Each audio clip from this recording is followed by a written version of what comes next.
Hello, it's Andrew from artstudy.pro.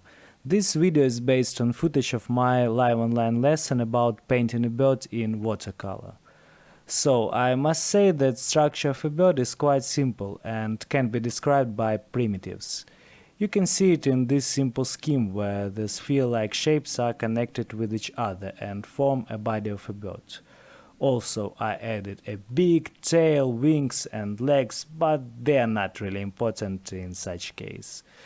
These forms help us to understand the lighting and to render the shadows to make the bird three-dimensional in our painting. Here I started with a quick drawing. The composition in a page was limited by some quick marks. My lines are very light, I don't put much pressure on a pencil at the start.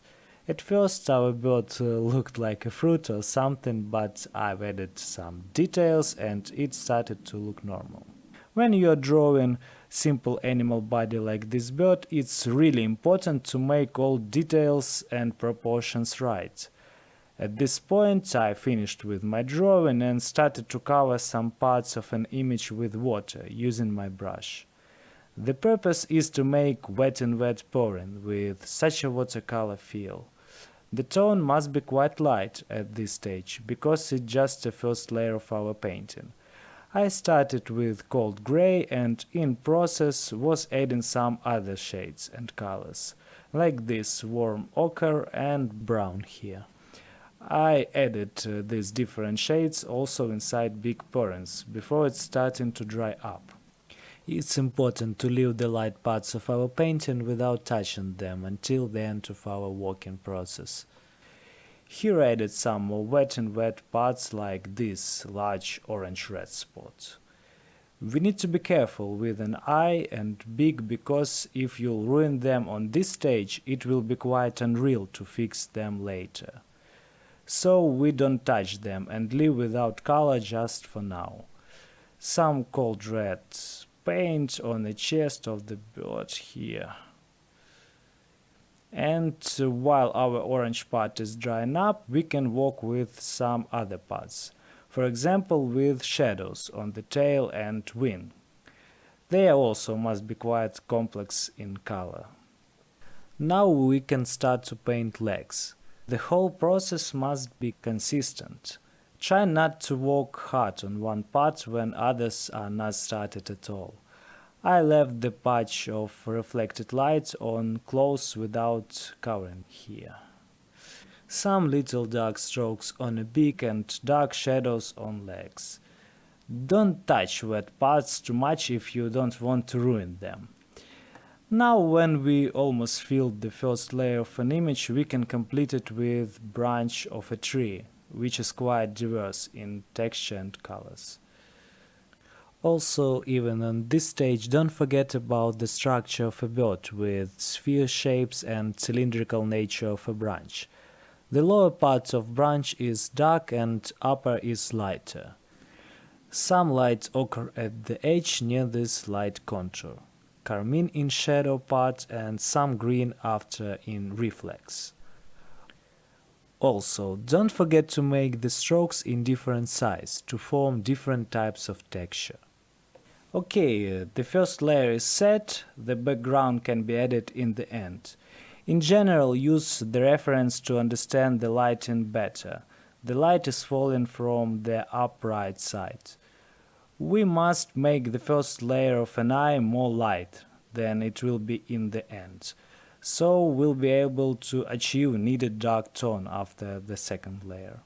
I started to render the shadows with some feathers at first. We need to paint a texture and make the lighting map at the same time. Also, we need to be precise with different colors combinations and to keep warm and cold parts of an object. The lightness is quite cold, that's why shadows are warm. Some parts of a bird are darker than others in their local tone, so we must make wings darker than a back. The second layer of an eye must be more precise and be careful with a patch of reflected light. Now we can add some deep shadows of a beak. Don't forget that light comes from the upright corner. Be careful with the eye surroundings to not ruin the light parts. Continuing to form a feather texture with different forms of strokes. Shadows rendering can be more generalized at this point. Use pouring with a lot of water. So, the shadow part now is more blurry after such action. Some more deep dark shadows on details like wing falling shadow. Try to make the whole picture more contrast and expressive, but with an accent on the most important parts like an eye, claws, beak, etc., and the parts that are closer to us. Some warm shadows on a belly, and don't forget to finish a branch.